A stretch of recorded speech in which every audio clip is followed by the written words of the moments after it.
എല്ലാ സഹോദരങ്ങൾക്കും നമ്മുടെ യൂട്യൂബ് ചാനലിലേക്ക് സ്വാഗതം. വീഡിയോയിലേക്ക് പോകുന്നതിന് മുമ്പ് നമ്മുടെ ചാനൽ ഇതുവരെയും സബ്സ്ക്രൈബ് ചെയ്തിട്ടില്ലാത്തവരൊക്കെ ഉണ്ടെങ്കിൽ ഒന്ന് സബ്സ്ക്രൈബ് ചെയ്ത് സപ്പോർട്ട് ചെയ്തേക്കണേ.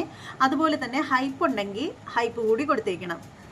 അപ്പോൾ ഇന്ന് നമ്മൾ പറയാൻ പോകുന്ന ഒരു കാര്യം എന്ന് വെച്ചാൽ, ഈ വിധി വന്നതിനെ തുടർന്ന് ഒരുപാട് ആളുകൾ അവരുടേതായിട്ടുള്ള വിഷമങ്ങൾ ദേഷ്യമായിട്ടുള്ള രീതിയിൽ പ്രകടിപ്പിക്കുന്നത് നമ്മൾ കണ്ടു, സങ്കടപ്പെടുന്നത് കണ്ടു. പല ആളുകളുടെയും മനസ്സിൽ നിന്ന് വരുന്ന ആ ഒരു വികാരങ്ങൾ, കാരണം എന്തെന്ന് വെച്ചാൽ ഇത്രയും നാള് ആളുകൾ കാത്തിരുന്ന ഒരു വിധിയായിരുന്നില്ല വന്നിട്ടുണ്ടായിരുന്നത്. അപ്പോൾ അതിനെക്കുറിച്ചിട്ട് സ്വാഭാവികമായിട്ടും ഒരുപാട് ആളുകൾ പ്രതികരിച്ചിട്ടുണ്ടായിരുന്നു. വിധി പറഞ്ഞ ജഡ്ജിയെ പോലും കുറ്റപ്പെടുത്തത്തക്ക രീതിയിൽ ഒരുപാട് ആളുകൾ സംസാരിച്ചിട്ടുണ്ടായിരുന്നു, പ്രതികരിച്ചിട്ടുണ്ടായിരുന്നു. അതിൻ്റെയൊക്കെ കാരണം എന്താണെന്ന് വെച്ചാൽ, നമ്മളെല്ലാവരും പ്രതീക്ഷിച്ചിരുന്ന ഒരു വിധി അല്ലായിരുന്നു. അതിൻ്റെ പേരിൽ തന്നെയാണ് ഒരുപാട് ആളുകൾ ഇന്നും ഈ ഒരു വിഷയത്തെ വിമർശിച്ചുകൊണ്ട് മുന്നോട്ട് വരുന്നതിൻ്റെ ഏറ്റവും പ്രധാനപ്പെട്ട ഒരു കാര്യം എന്ന് വെച്ചാൽ, അപ്പോൾ ഇവിടെ പല ആളുകളും പറയുന്നതെന്ന് വെച്ചാൽ, പേട്ടനെ അറസ്റ്റ് ചെയ്യാത്തത് കൊണ്ടാണോ നിങ്ങൾ എല്ലാവരും ഇങ്ങനെ പ്രതികരിക്കുന്നത് എന്ന് ചോദിക്കുന്ന ഒരുപാട് ആളുകളുണ്ട്.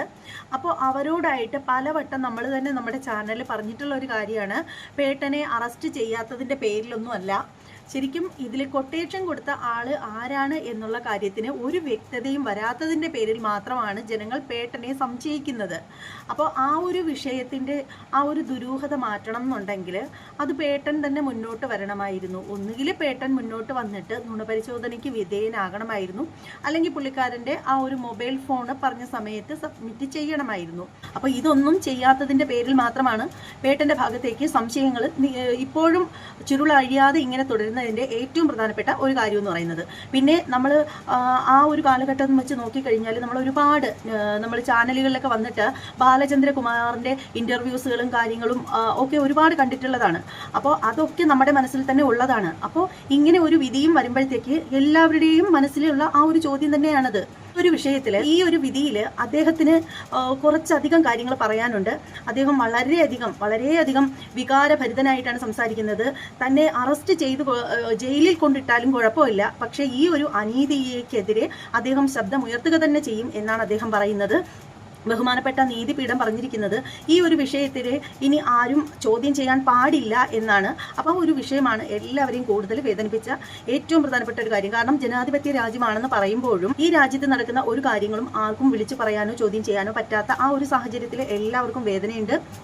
അപ്പോൾ എന്തായാലും നമുക്ക് രാജണ്ണം പറയുന്ന കാര്യം കേട്ടിട്ട് വരാം. അങ്ങനെ കോടതി വിധി വന്നിരിക്കുന്നു. അടിപൊളി വിധിയാണ്, ആരുടെയും കണ്ണ് നിറഞ്ഞു പോകുന്ന വിധിയാണ് അല്ലേ. തുള്ളിച്ചാടാൻ തോന്നുന്നുണ്ട് എനിക്ക്. അത്രയ്ക്ക് നല്ലൊരു വിധിയാണ് കോടതി വിധി വന്നിരിക്കുന്നത്. ഇതിൽ കോടതി പറയുന്നുണ്ട്, മിണ്ടിപ്പോകരുത് എന്നാ പറയുന്നത്. കോടതി മിണ്ടിപ്പോകരുത്, അതായത് ഈ വിധിയെക്കുറിച്ച് ഒരക്ഷരം മിണ്ടിപ്പോകരുത്, ജയിലിലിടും. മനസ്സിലായോ? നിങ്ങൾക്കെതിരെ നടപടി എടുക്കും എന്നാ പറഞ്ഞിരിക്കുന്നത്. ഒന്നും മിണ്ടുന്നില്ല. പക്ഷെ എന്റെ വേവലാതി പറയാമല്ലോ, ഇത് ഏത് രാജ്യത്താണ് നമ്മളിപ്പോൾ ജീവിക്കുന്നത് എന്ന് തന്നെ ഞാൻ ആലോചിച്ച് പോവുകയാണ്. ഈ പറയുന്ന ഹിറ്റ്ലർ ഭരണമാണ് ഇവിടെ നടക്കുന്നത്. അങ്ങനെയാണെങ്കിൽ കോടതി വിധിയെ വിമർശിച്ച് സംസാരിക്കാൻ പാടില്ല എന്നുണ്ടെങ്കിൽ പിന്നെ നമുക്ക് ഈ ഒരു കീഴ്ക്കോടതി മാത്രം മതിയായിരുന്നു. എന്തിനാണ് സുപ്രീം കോടതി, ഹൈക്കോടതി എന്ന് എനിക്ക് മനസ്സിലാവുന്നില്ല. എന്തുകൊണ്ടാണ് അത് അങ്ങനെ കിട്ടിക്കുന്നത്? അതായത് ഒരു വിധിയെ നമുക്ക് തൃപ്തിയില്ലെങ്കിൽ അതിന് പകരമായിട്ട്, അതില്ലേ, തൃപ്തിയല്ലെങ്കിൽ നമുക്ക് പോകേണ്ട മറ്റൊരു കോടതിയാണല്ലോ ഈ പറയുന്ന സുപ്രീം കോടതി, ഹൈക്കോടതി അല്ലേ. അപ്പോൾ ഒരു വിധി വന്നു, അടിപൊളി വിധിയാണ്. വിധി സത്യം പറഞ്ഞാൽ എക്കാലത്തെയും സ്വർണ്ണ ലിപികളിൽ എഴുതി വെക്കാൻ പറ്റുന്ന ഒരു വിധിയാണ്. ആ വിധിയെ ഞാൻ തൃപ്തനല്ല എന്ന് പറയാനുള്ള അവകാശം എനിക്കുണ്ട്, ഇന്ത്യൻ പൗരൻ എന്ന് പറയുന്ന എനിക്കുണ്ട് എന്ന് ഞാൻ മനസ്സിലാക്കി. ഇനി ഞാൻ പറയുന്ന തെറ്റാണെങ്കിൽ എന്നെ പിടിച്ചോ ജയിലിൽ. ആ പെൺകുട്ടി കിടന്ന് അനുഭവിച്ചതിന് അപ്പുറമൊന്നും അത് വരില്ലല്ലോ. അതിന്റെ 100 അംശം പോലും ആവത്തില്ല എന്നെ പിടിച്ച് ജയിലിട്ടില്ല. ഒരു അംശം ഞാൻ ഹാപ്പി ആയിട്ട് കിടക്കും. എത്രയെങ്കിലും ചെയ്തല്ലോ എന്നുള്ളൊരു മനസ്സുഖം എനിക്കുണ്ടാവും. ഇത്രയെങ്കിലും എന്നെ കൊണ്ട് ചെയ്യാൻ പറ്റിയല്ലോ എന്നുള്ളത്. സത്യം പറഞ്ഞു കഴിഞ്ഞാൽ ഒരു ഇന്ത്യൻ പൗരൻ എന്നുള്ള നിലയിൽ നാണിച്ചു പോകുന്ന ഒരു വിധിയായിട്ടാണ് ഞാൻ ഇതിനെ കണക്കാക്കുന്നത്. എന്റെ തല കുനിഞ്ഞു പോവുകയാണ്. മനസ്സിലായി? എനിക്ക് ഇത്രയും വിഷമം തോന്നുന്നുണ്ടെങ്കിൽ ആ പെൺകുട്ടിയുടെ അവസ്ഥ നിങ്ങൾ ആലോചിക്കുക, ആ അതിജീവിതയുടെ അവസ്ഥ. ഇപ്പോൾ അവൾ ആലോചിക്കുന്നുണ്ട്, ഇത് ആരെടുത്തും പറയണ്ടായിരുന്നു, ഞാൻ എന്തിനു പോയി പറഞ്ഞു. കാരണം ഒരു മുളം കഴലങ്ങ് തൂങ്ങിയിരുന്നെങ്കിൽ ഇതൊന്നും എനിക്ക് അനുഭവിക്കേണ്ടതായിട്ട് വരില്ലായിരുന്നു. ആ 2 മണിക്കൂർ എന്നെ കൂട്ടബലാത്സംഗം ചെയ്തു. അപ്പോൾ ഞാൻ അനുഭവിച്ച വേദനയെക്കാട്ടുപരി എന്നെ കോടതിയിലിട്ട് 15 ദിവസം എന്നെ ഇട്ട് പിച്ച് ചീന്തി. അതിനേക്കാളൊക്കെ നല്ലത് ഇപ്പൊ അവസാനം ഈ വിധിയും കൂടി വന്നപ്പോൾ തികഞ്ഞു, എല്ലാം പൂർണ്ണമായും തികഞ്ഞു. ഞാൻ എന്തിനു ഈ കേസ് കൊടുത്തു, ഞാൻ എന്തിനു വന്ന് ലാലിന്റെ അടുത്ത് ഈ ഒരു വിഷയം പറഞ്ഞു? ഒന്നുകിൽ എനിക്കിത് പറയാതിരിക്കാമായിരുന്നു അല്ലേ. ഇതൊക്കെ ഉള്ളിലടക്കിക്കൊണ്ട് പലരും അതുപോലെ ചെയ്തിട്ടുണ്ട്. അങ്ങനെ ഇരിക്കാമായിരുന്നു. അപ്പോൾ ഒരു ഫൈറ്ററെ പോലെ ഞാൻ വന്ന് എനിക്ക് സംഭവിച്ച കാര്യങ്ങൾ ഞാൻ തുറന്നു പറഞ്ഞപ്പോൾ എനിക്ക് കിട്ടിയ മറുപടി വേൾഡൻ. ഇതിനപ്പുറം ഒന്നും ഇനി ആ അതിജീവിതയ്ക്ക് കൊടുക്കാൻ വേണ്ടിയിട്ടില്ല എന്നുള്ളതാണ്. മനസ്സിലായി? എപ്പോഴും പറയുന്നു, എന്നെ പിടിച്ച് അകത്തിട്ടോളൂ, ഒരു പ്രശ്നമില്ല എനിക്ക്. നിങ്ങൾ ഇടണമെന്നാണ് ഞാൻ പറയുന്നത്, നിങ്ങൾ ഇട്ടോളൂ. കാരണം ഒരു ചെറിയ ഒരു ഇത് അവർക്ക് വേണ്ടിയിട്ട് ഒരാഴ്ചയിൽ 1 വർഷമെങ്കിലും ജയിലിൽ കിടന്നുള്ള എന്നൊരു സമാധാനം ഉണ്ടാവും. ഇനി എങ്ങനെ വിമർശിക്കാതിരിക്കും ഈ ഒരു സംഭവം? അതായത് ആ വകുപ്പ് എനിക്ക് അറിഞ്ഞൂടാ 376B എന്ന് പറയുന്ന വകുപ്പ്, അതായത് കൂട്ടബലാത്സംഗം ചെയ്യുമ്പോൾ കിട്ടുന്ന വകുപ്പ് 376B. അതിൽ കൊടുക്കാവുന്ന ഏറ്റവും കുറഞ്ഞ ശിക്ഷ, അതായത് 20 വർഷം. 20 വർഷത്തിൽ താഴെ ഒരു ശിക്ഷയും കൊടുക്കാൻ പാടില്ല, പറ്റത്തില്ല. അതുകൊണ്ട് നമ്മുടെ നീതിന്യായ കോടതി കൊടുത്തു ഏറ്റവും കുറഞ്ഞ ശിക്ഷ. എഗെയിൻ ഒരു ക്ലാപ്പ് പിടിക്കുകയാണ് ഞാൻ ഈ ഒരു വിധിയെ മുന്നിൽ ഞാൻ ക്ലാപ്പ് പിടിക്കുകയാണ്.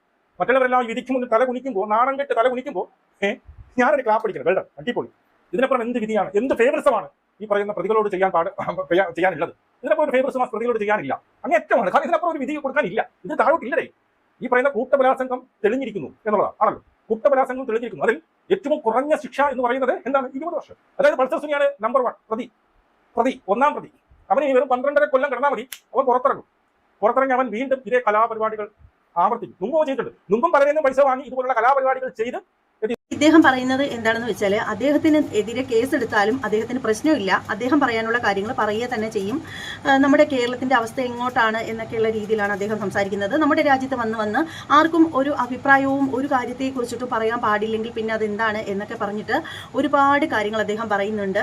ശരിക്കും അദ്ദേഹത്തിന്റെ മനസ്സിൽ നിന്ന് വരുന്ന ആ ഒരു വാചകങ്ങൾ എന്ന് പറഞ്ഞാൽ, ഒരുപാട് പ്രതീക്ഷയോടുകൂടി ഇത്രയും കാലം നമ്മൾ കാത്തിരുന്ന ഒരു കേസിനെ ഈ ഒരു രീതിയിലുള്ള വിധി ഉണ്ടാവുമെന്ന് ആരും കരുതിയിട്ടുണ്ടായിരുന്നില്ല. 20 വർഷത്തേക്കാണ് ഈ പറയുന്ന പുള്ളിക്കാരന്മാരെ എല്ലാവരെയും, തെറ്റ് ചെയ്ത എല്ലാവന്മാരെയും ശിക്ഷിച്ചിരിക്കുന്നത് എന്നുള്ളൊരു കാര്യം ഓർക്കുമ്പോൾ തന്നെ ശരിക്കും വല്ലാത്തൊരു ഇതായിട്ട് തോന്നുകയാണ്. കാര്യം എന്താണെന്ന് വെച്ചാൽ, നമ്മൾ ഇതിനേക്കാളും പല കേസുകളും നമ്മൾ കണ്ടിട്ടുണ്ട്.